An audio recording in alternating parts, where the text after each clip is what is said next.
Hi കൂട്ടുകാരെ, എല്ലാവർക്കും സുഖമല്ലേ? നിങ്ങളെല്ലാവരും മാനിഫെസ്റ്റേഷൻ എന്ന വാക്ക് കേട്ടിട്ടുണ്ടാവും അല്ലേ? What is manifestation? മാനിഫെസ്റ്റേഷൻ എന്നുള്ളത് വെറും ആഗ്രഹിച്ചത് കിട്ടുക എന്നല്ല.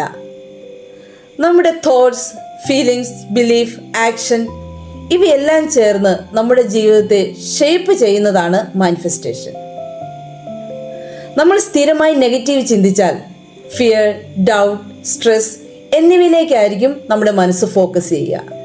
എന്നാൽ positive mind set, gratitude, confidence, clear goal എന്നിവ നമ്മുടെ ജീവിതത്തിലേക്ക് കൊണ്ടുവന്നാൽ നമ്മുടെ ജീവിതത്തിൻ്റെ എനർജി പതുക്കെ മാറാൻ തുടങ്ങും. മാനിഫെസ്റ്റേഷൻ എന്നുള്ളത് ഒരു ഓവർനൈറ്റ് മാജിക് ഒന്നുമല്ല. അത് നമ്മുടെ സെൽഫ് ബിലീഫും പോസിറ്റീവ് ആക്ഷനും ചേർന്നുള്ള ഒരു ജേണിയാണ്. ആദ്യം നമ്മൾ ആഗ്രഹിക്കുന്ന ജീവിതം നമ്മൾ മനസ്സിൽ വിശ്വസിക്കണം. പിന്നീട് അതിനുവേണ്ടി കൺസിസ്റ്റൻ്റ് ആയി വർക്ക് ചെയ്യണം. അതുകൊണ്ട് ഗുഡ് തോട്ട്സ് തിങ്ക് ചെയ്യൂ, ഗ്രാറ്റിറ്റ്യൂഡ് പ്രാക്ടീസ് ചെയ്യൂ, സ്വയം വിശ്വസിക്കൂ. Because your mind is more powerful than you think. Video ഇഷ്ടമായാൽ എല്ലാവരും ലൈക്ക്, ഷെയർ, സബ്സ്ക്രൈബ് ചെയ്യണേ. Thank U.